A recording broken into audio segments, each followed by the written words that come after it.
Wala nang maraming paligoy-ligoy pa, diretso sa punto na. Maiksi lang ang komentaryo, pero diretso sa punto. Maraming kuro-kuro, may tiwali, may totoo. Dito, sa Puntong Diretso tayo. Punto Diretso. Okay, mga kabunyog, mga kababayan, welcome sa isang namang episode ng ating Punto Diretso. O mga kabunyog, ngayon ay nagsisimula ng interviewin ang mga aplikante, mga applicants. Actually, 17 silang lahat. Ini-interview na ngayon, simula ngayon. 4 na araw po yan na interviews. July 30, July 31, August 1, saka August 4. Yan po yung schedule ng interview sa mga applicants.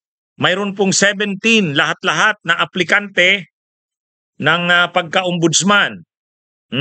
Nangunguna po dyan, ang pinakakilala dyan, ang kasalukuyang Secretary of Justice na si Boying Rimulya na gustong maging ombudsman.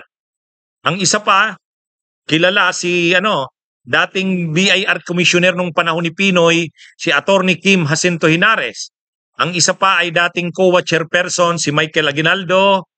Yan yung mga pinakakilalang mga aplikante sa pagka ombudsman.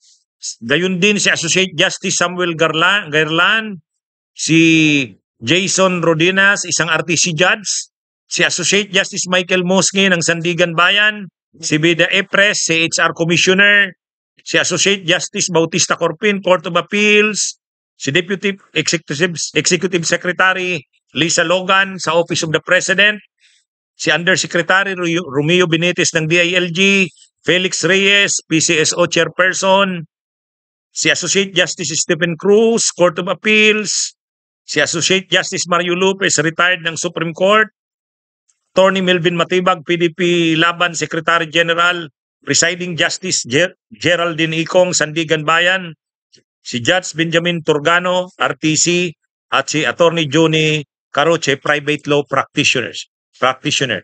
Ito yung mga nag-a-apply. I-interviewin sila ng Judicial and Bar Council. 4 na araw yung naka-schedule na interview.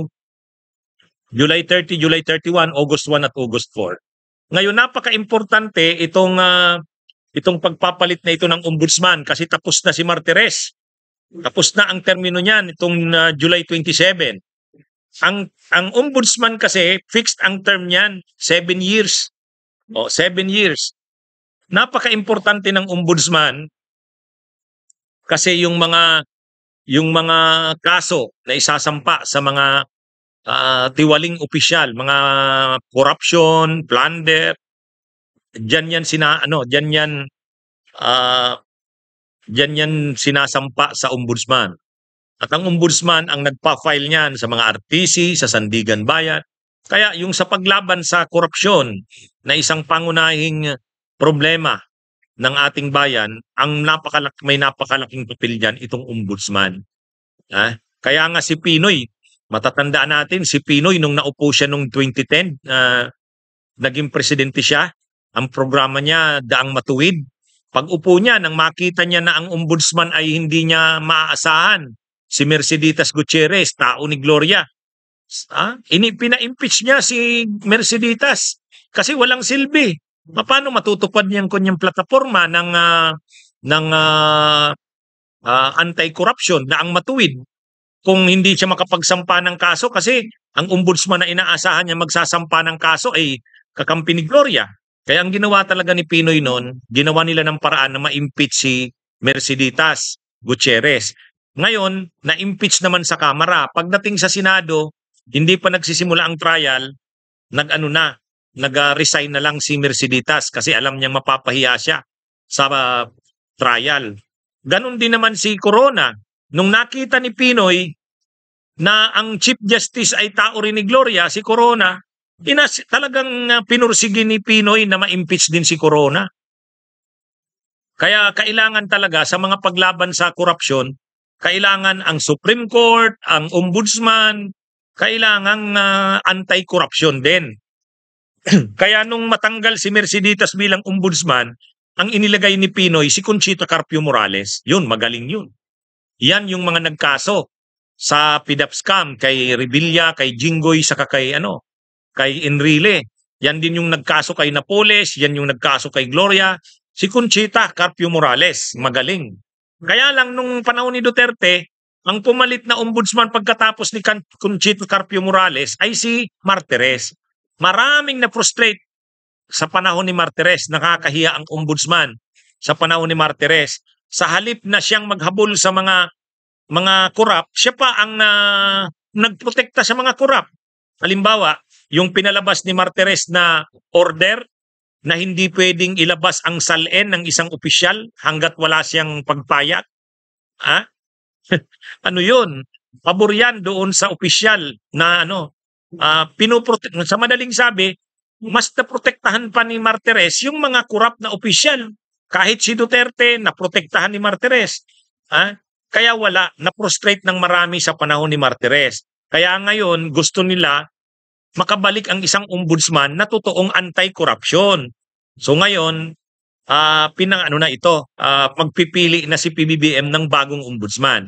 Ini-interview na ng Judicial and Bar Council. Ang JBC ay importante kasi itong JBC, yan ang nag-i-screen ng mga aplikante. Kasi sa ombudsman na mag-a-apply ka So ito nga, may 17 ngang aplikante. I-interviewin yan isa-isa. Mula dyan sa 17 na yan, pipili dyan ng tatlo sa shortlist. Ibibigay ang napili na yan ng Judicial and Bar Council sa presidente. Pipili ang presidente doon.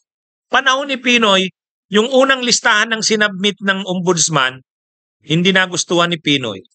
Nireject niya yon. Uli ng bagong lista.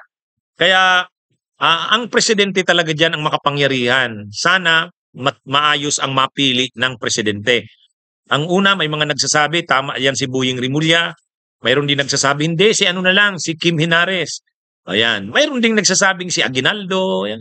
Anyway, abangan natin. Sa ngayon, ang umaaktong ombudsman, nang umalis si Martires noong July 27, naglagay muna ng acting ombudsman. Habang hindi pa napipili yung talagang permanenteng ombudsman. Ang mapipiling ombudsman ngayon ay 7 years din ang termino. So, yan yung natin. Abangan natin kung sino ang magiging sunod na ombudsman. Okay, mga kabunyog, mga kabayan, punto, diretso. Bunyog, halikan na kasama ka. Bunyog, kapag buklod ay may pag-asa. Luzon, Visayas, Mindanao, isa ang pananaw. Sa bagong Pilipinas ang bunyog isisigaw. Bunyog.